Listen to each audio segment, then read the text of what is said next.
Guys, আজকে হঠাৎ করে আমার কাচ্চি বিরিয়ানি খেতে ইচ্ছে হলো, আর আমি আম্মুকে বললাম কাচ্চি বিরিয়ানি খাবো। আম্মু ঝটপট কিচেনে চলে গেলেন, গিয়ে এখানে পেঁয়াজ কাটছেন, আলু রেখে দিয়েছেন, ওইগুলো পরে কাটবেন। আর পেঁয়াজ কাটা অলমোস্ট কমপ্লিট। হ্যালো এভরিওয়ান, আসসালামু আলাইকুম। তোমরা সবাই কেমন আছো? Welcome back to my another new video. আমি আলহামদুলিল্লাহ ভালো আছি। আর এখানে আলুগুলাকে খোসা ছাড়িয়ে রেখে দিয়েছেন, এখানে কিছু লেমনও ছিল আর কাঁচামরিচও ধুয়ে রেখে দিয়েছেন। এই কয়েকদিন থেকে প্রচণ্ড গরম দিচ্ছে, আর এই গরমের মধ্যে লেমন তো মাস্ট খেতেই হবে।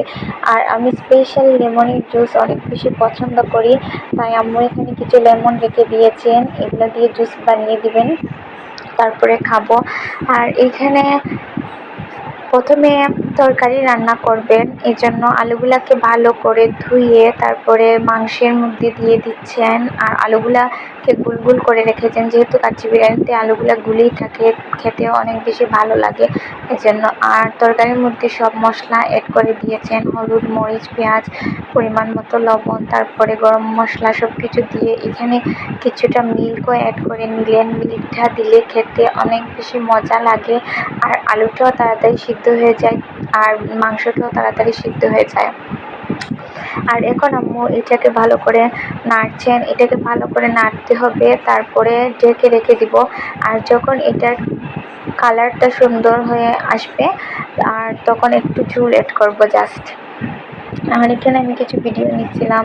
আম্মু যাই রান্না করেন না কেন, আমি সব কিছু দেখি আর আম্মুর মতো রান্না শেখার ট্রাই করি।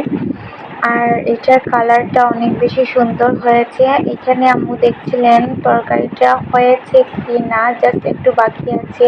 তারপরে মাংসের তরকারিটা চুলা থেকে নামিয়ে দিবেন। আর এটা যখন ঠান্ডা হয়ে যাবে, তখন বিরিয়ানির মধ্যে তরকারিটা মিক্স করে দিবেন। আর এখন তরকারি রান্নাটা পুরোপুরি কমপ্লিট, এটার কালার অনেক বেশি সুন্দর হয়েছে। আর এখানে চুলার মধ্যে কিছুটা গরম পানি করে নিচ্ছেন, পানিটা যখন ফুটে যাবে তখন কড়াইয়ের মধ্যে দিয়ে দিবেন। আর এই কড়াইটাতে মূলত কাচ্চি বিরিয়ানি রান্না করা হবে, এজন্য আম্মু এটার মধ্যে অয়েল দিয়ে দিচ্ছিলেন। আর এটাতে সরিষার অয়েল দিয়েছেন, আর কিছু সয়াবিন অয়েলও মিক্স করেছেন। সরিষার অয়েল দিলে এটাতে সুন্দর একটা স্মেল বের হবে এজন্য। আর এখানে কিছু কাটা পেঁয়াজও দিয়ে দিচ্ছেন, তেজপাতা, তারপরে গরম মশলা সব কিছু দিয়ে দিয়েছেন। আর এটার কালার যখন ফুল ব্রাউন হয়ে যাবে, তখন চালগুলো এটার মধ্যে দিয়ে দিবেন। আর চাল আগেই ধুয়ে রেখে দিয়েছেন। আর এখানে ভালো করে পেঁয়াজগুলোকে নাড়তে হবে। পেঁয়াজটা অলমোস্ট ব্রাউন কালার হয়ে গেছে, এজন্য আম্মু বিরিয়ানির চালগুলোকে এটার মধ্যে মিক্স করছিলেন। মিক্স যখন প্রপারলি হয়ে যাবে, তখন এটাকে ভালো করে নাড়তে হবে।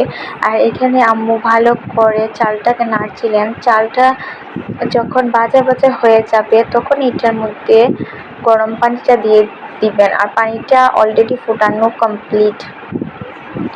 আর কালারটা অনেক বেশি সুন্দর লাগছিল। তারপরে রান্না করা তরকারিটা একটু একটু করে কাচ্চি বিরিয়ানির মধ্যে মিক্স করে দিচ্ছেন।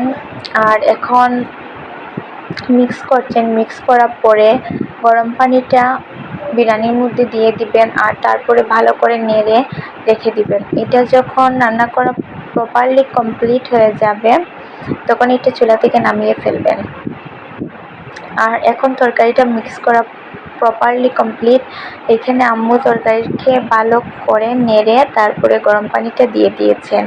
আর তারপরে এটার মধ্যে কিছু কাঁচামরিচ অ্যাড করবেন। কাঁচামরিচটা আগেই রেখে দিয়েছিলেন, আর কাঁচামরিচটাকে হাত দিয়ে ভেঙে তারপরে বিরিয়ানির মধ্যে দিয়ে দিবেন। সো গাইস, ফাইনালি আমার কাচ্চি বিরিয়ানি রান্না করা প্রপারলি কমপ্লিট হয়ে গেছে। এটা দেখতে অনেক বেশি সুন্দর লাগছে। তোমাদের সাথে কথা হবে নেক্সট ভিডিওতে। আজকের ভিডিও এই পর্যন্তই। Bye bye.